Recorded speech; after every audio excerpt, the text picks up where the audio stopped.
Hollywood's censors once wielded scissors like weapons, slicing away anything deemed too provocative. But did you know some of cinema's most beloved classics were butchered specifically for homoerotic content? The infamous production code didn't just ban outright romance between same-gender characters, it erased even the subtlest hints of queer desire. Want to see what they tried to hide? Keep watching. Rope, 1948. Rope is Hitchcock's boldest experiment, not just for its one-take technique, but for the unmistakable queer subtext that somehow slipped past censors. Two wealthy intellectuals murder a former classmate and hide his body in their apartment before hosting a dinner party with the victim's loved ones. The film's protagonists, Brandon and Philip, were clearly lovers in the original script, inspired by the notorious Leopold and Loeb case. Hitchcock fought tooth and nail to preserve their relationship on screen, using coded language and lingering glances instead of explicit dialogue. The censors demanded cuts to several scenes showing physical closeness between the men, including a moment where Brandon places his hand on Philip's shoulder that originally lasted 7 seconds longer. Critics at the time squirmed uncomfortably in their reviews, with one famously calling it distasteful and undeniably morbid. Despite the censorship, Rope remains revolutionary for daring to suggest that two men might share more than just an apartment, making it one of the first mainstream Hollywood films to hint at a gay relationship without reducing it to mockery. The film's claustrophobic tension and unspoken desires make it a masterclass in saying everything while technically saying nothing. Ben-Hur, 1959. Ben-Hur swept the Oscars with a record-breaking 11 wins, but the censors were busy sweeping something else under the rug. The epic's central relationship between Judah Ben-Hur and his childhood friend Masala contains one of cinema's most fascinating bromances that was originally written with explicit romantic undertones. Gore Vidal, who worked uncredited on the screenplay, later revealed he had convinced director William Wyler to direct Masala's actor, Stephen Boyd, to play the reunion scene as if he were a former lover seeing Ben-Hur again, without telling Charlton Heston. The homoerotic subtext was deliberately crafted to explain the intensity of Masala's hatred after Ben-Hur's rejection. Several scenes showing prolonged eye contact and physical touch between the men were trimmed or reframed by nervous studio executives. The original script contained dialogue alluding to their past relationship that was systematically sanitized. When Vidal finally went public with this revelation decades later, Heston was furious, vehemently denying any knowledge of the subtext. The film's famous chariot race takes on entirely new meaning when viewed through this lens, transforming from mere competition to a spurned lover's revenge. This billion-dollar blockbuster, adjusted for inflation, remains a fascinating case of hidden queer cinema hiding in plain sight at the heart of one of Hollywood's most celebrated religious epics. Cat on a Hot Tin Roof, 1958. Cat on a Hot Tin Roof roared onto screens with its claws significantly trimmed.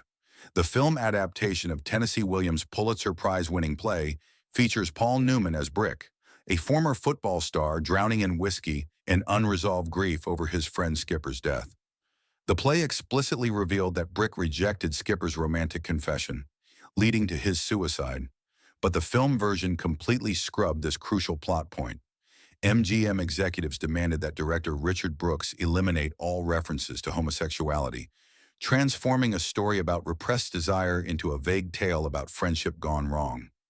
Williams himself stormed out of the premiere, reportedly shouting, "This movie will set the industry back 50 years. Newman was openly frustrated by the censorship, later admitting in interviews that the heart was cut out of the film. Despite these compromises, the electric tension between Newman and Elizabeth Taylor still crackles with unspoken truths. The censored version actually created an accidental masterpiece of subtext, with audiences reading between every line and glance. Critics praised the performances while dancing around what they couldn't explicitly mention. The film's famous mendacity speech takes on a meta-quality as the entire production was forced to lie about its own central conflict, creating layers of meaning that continue to resonate with viewers who recognize the story beneath the story. Spartacus, 1960. Spartacus revolutionized the sword and sandal epic genre, but the original cut contained a scene so controversial it remained buried in studio vaults for decades. The infamous oysters and snails bath scene between Laurence Olivier's Crassus and Tony Curtis's Antoninus featured the Roman general using culinary preferences as thinly veiled code for bisexuality.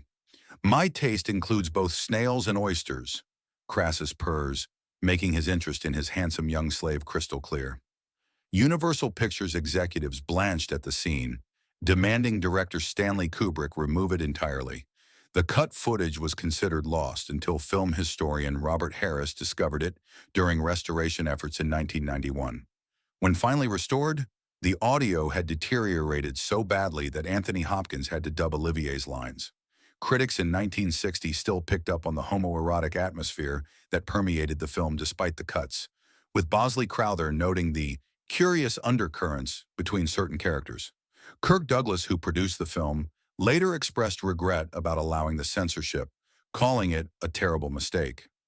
Spartacus wasn't just battling Rome, it was battling Hollywood's rigid moral guardians. The restoration of this scene decades later became a significant moment in film preservation history, highlighting how cultural censorship literally erased queer representation from our collective memory and artistic heritage.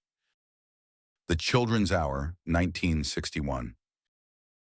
The Children's Hour dared to speak a word that 1960s Hollywood considered unspeakable. Audrey Hepburn and Shirley MacLaine star as two women running a girls' school whose lives unravel when a troublemaking student spreads a rumor they're lovers. Director William Wyler had previously filmed the same Lillian Hellman play in 1936 as These Three, but was forced to change the lesbian accusation to a heterosexual love triangle. 25 years later, Wyler returned to the material determined to be more faithful, yet still faced tremendous censorship. The Production Code Administration demanded that all physical contact between the women be removed and insisted that MacLaine's character must explicitly deny being a lesbian before confessing she had feelings for Hepburn. Hellman herself walked off the production, disgusted by the compromises. The film's original ending included a more nuanced conversation between the women that was deemed too sympathetic to MacLaine's character. Despite these cuts, MacLaine's heart-wrenching performance in her confession scene remains one of cinema's most powerful portrayals of internalized homophobia. The New York Times critic Bosley Crowther, usually conservative in his views, surprisingly praised the film for handling its subject with remarkable taste and wisdom. The Children's Hour stands as a fascinating time capsule of how far Hollywood would go to acknowledge queer existence while simultaneously condemning it. Suddenly Last Summer, 1959. Suddenly Last Summer exploded onto screens like a fever dream of repression and desire. Tennessee Williams and Gore Vidal's screenplay centers on a wealthy widow trying to lobotomize her niece to silence her from revealing the truth about her son and Sebastian's death. The original screenplay explicitly showed Sebastian using his mother and cousin as bait to attract young men for his pleasure, before being cannibalized by those same men on a beach in Spain. Studio executives nearly fainted at the script, demanding extensive revisions. Director Joseph L. Mankiewicz fought to preserve the story's essence while disguising its most explicit elements. The censors insisted that Sebastian's homosexuality could only be implied through coded dialogue about his sensitive nature and unusual appetites. Elizabeth Taylor's climactic monologue describing Sebastian's death was heavily trimmed, removing explicit descriptions of his encounters with the young men. The Catholic Legion of Decency condemned the film anyway, calling it morally objectionable, despite the cuts. Critics were divided, with some praising its daring approach and others finding it lurid. The New Yorker's Pauline Kael famously wrote that the film comes very close to being a homosexual's nightmare. Despite, or perhaps because of its controversies, the film was a box office triumph, proving that audiences were ready for more complex narratives than Hollywood's moral guardians believed.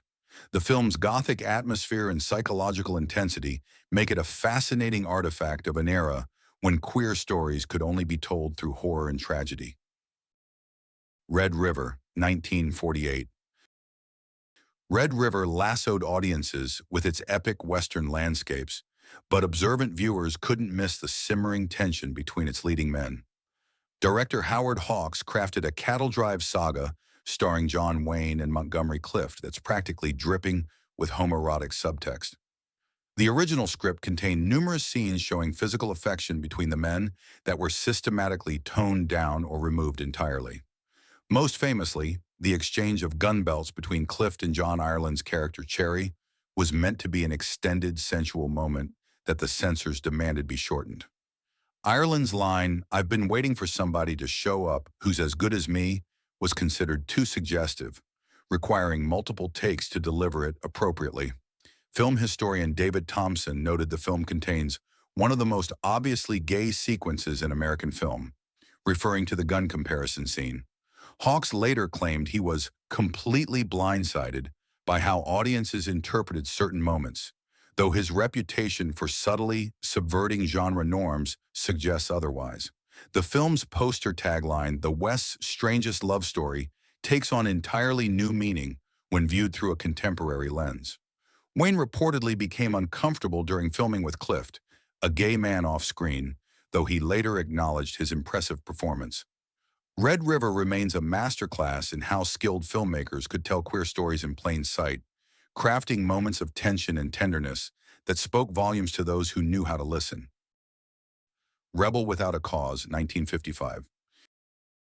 Rebel Without a Cause ignited teen culture with James Dean's iconic performance, but few fans realize the film we know is a heavily censored shadow of the original vision. Director Nicholas Ray intended Sal Mineo's character Plato to be explicitly in love with Dean's Jim Stark in the screenplay. Plato was Hollywood's first gay teen character, though the studio refused to acknowledge this publicly. The Production Code Administration demanded numerous cuts, including a scene where Plato briefly rests his head on Jim's shoulder and a moment where he watches Jim swimming with unmistakable longing. Ray fought to preserve what he could through visual coding. Plato's photo of Alan Ladd in his locker and the famous red jacket transfer serving as emotional stand-ins for what couldn't be shown. When test audiences reacted negatively to the closeness between the male characters, Warner Brothers ordered additional cuts before the wide release.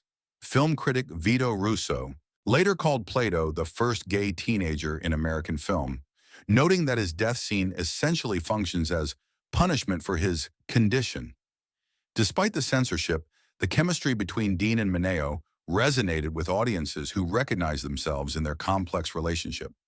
Mineo later confirmed he played the character as gay, saying, "Of course he was. Why else would he carry a picture of Alan Ladd in his wallet?" The film's rebellious spirit extended beyond its surface narrative, quietly challenging the very cultural restrictions that tried to contain it. Some Like It Hot, 1959. Some Like It Hot sizzled with subversive comedy that left censors steaming. Billy Wilder's masterpiece features Jack Lemmon and Tony Curtis disguising themselves as women to escape gangsters, leading to gender-bending chaos that pushed every boundary possible in 1959. The original screenplay contained numerous lines and scenes considered too risque, including extended sequences of Lemmon enjoying his female persona and developing genuine feelings for his male suitor Osgood. Wilder, a master of outwitting censors, engaged in months of negotiations with the Production Code Administration, who insisted the film make absolutely clear that the cross-dressing was only for survival, never enjoyment.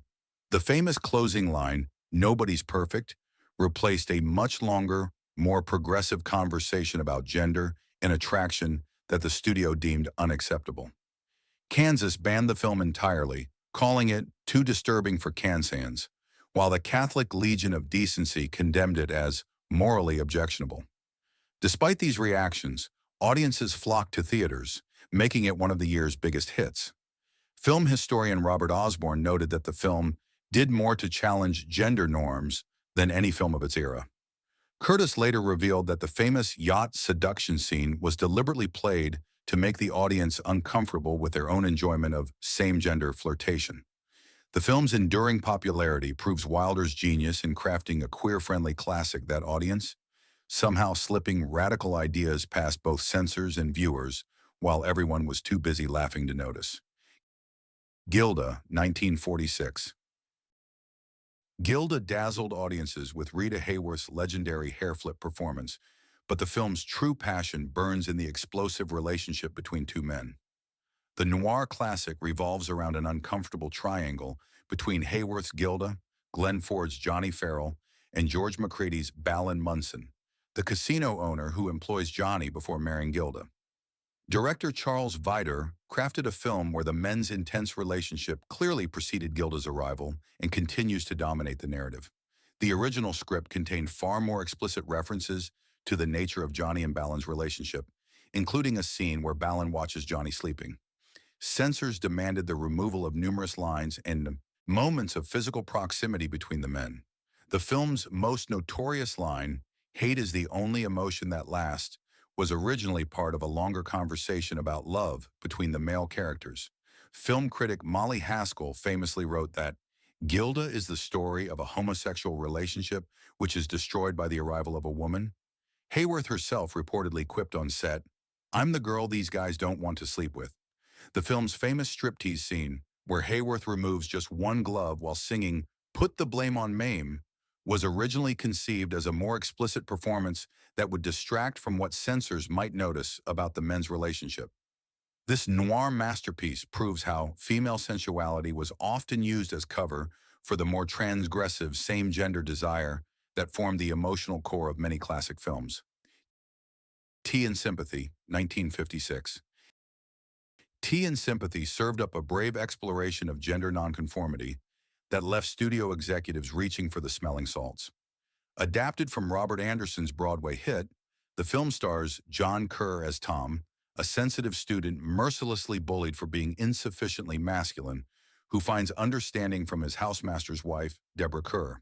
The original play made it clear that Tom was being persecuted for perceived homosexuality, but MGM demanded extensive rewrites. Director Vincente Minnelli fought to preserve the story's humanity while navigating censorship. The Production Code Administration insisted on adding a framing device showing Tom happily married years later to assure audiences he wasn't actually gay. Several key scenes were cut, including one where Tom attempts to prove his masculinity by visiting a prostitute. The film's most famous line, "Years from now when you talk about this, and you will, be kind," was nearly removed for suggesting the affair might be viewed sympathetically. Critics recognized the film's compromises, with the New York Times noting it had been prettied up for Hollywood consumption. Despite these alterations, the film remains a groundbreaking portrayal of the damage caused by rigid gender expectations. John Kerr's performance resonated deeply with viewers who recognized their own struggles, making the film a silent beacon for those navigating similar persecution. Behind the scenes, Minnelli, who was himself bisexual, brought personal understanding to the material that transcended the censorship, creating moments of genuine emotional truth that still resonate today. Rebecca, 1940.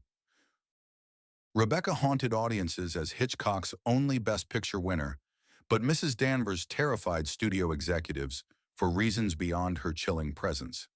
Judith Anderson's iconic housekeeper harbors an obsession with her former mistress that practically scorches the screen with repressed desire. The original script contained numerous scenes emphasizing Danvers's lesbian attachment to Rebecca that producer David O. Selznick reluctantly trimmed after pressure from the Hayes office. Most notably, a scene where Danvers lovingly handles Rebecca's undergarments was significantly shortened, and dialogue explicitly comparing the new wife unfavorably to Rebecca's beauty was toned down. Hitchcock, master of visual suggestion, compensated by directing Anderson to stand uncomfortably close to Joan Fontaine and gaze at her with unmistakable intensity. When describing Rebecca's beauty, Danvers' voice drops to what one critic called the whispered reverence of a lover. The scene where she shows the second Mrs. De Winter Rebecca's bedroom, lingering on her nightgown and hairbrush, plays like an intimate revelation between the living and the dead. Film historians have noted how Danvers represents one of cinema's first coded lesbian characters, who isn't portrayed as predatory toward the protagonist, but rather devoted to another woman's memory. Despite the censorship, Rebecca remains a masterclass in queer coding, with Mrs. Danvers emerging as one of the most complex and fascinating characters in the Hitchcock canon, proving that sometimes what's left unsaid speaks volumes louder than explicit dialogue. The Maltese Falcon, 1941. The Maltese Falcon revolutionized film noir with its hard-boiled detective story, but Warner Brothers executives nearly had conniptions over Peter Lorre's portrayal of Joel Cairo. In Dashiell Hammett's original novel, Cairo is explicitly homosexual, described as queer and smelling of gardenia perfume. Director John Huston fought to preserve this characterization while navigating strict censorship rules. The Production Code Administration demanded numerous changes, including removing Cairo's calling card scented with gardenia and eliminating a scene where he suggestively straightens his tie after meeting Sam Spade.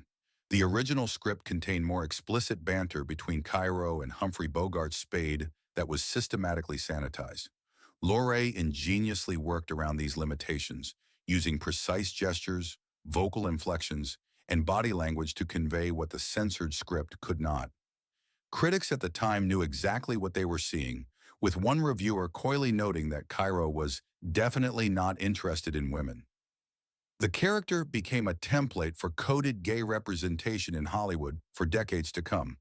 Film historian Vito Russo later identified the Maltese Falcon as a pivotal moment when gay coding became more sophisticated, moving beyond mere sissy stereotypes to characters with genuine menace and complexity. The film's massive success proved that audiences could accept queer-coded characters as part of a compelling narrative. Huston later admitted he deliberately pushed boundaries with Cairo, knowing exactly how far he could go without triggering outright rejection from the censors, creating one of cinema's most enduring and complex queer-coded villains. Thanks for watching this glimpse into Hollywood's closeted history. Which censored scene shocked you most? Would these films be better or worse if they'd been allowed to show their original vision? Hit like and subscribe for more hidden cinema secrets. And here's a question. Why are we still so afraid of these themes today? Some modern blockbusters are still cutting queer content for international markets. Is Hollywood's past really behind us, or just wearing better disguises?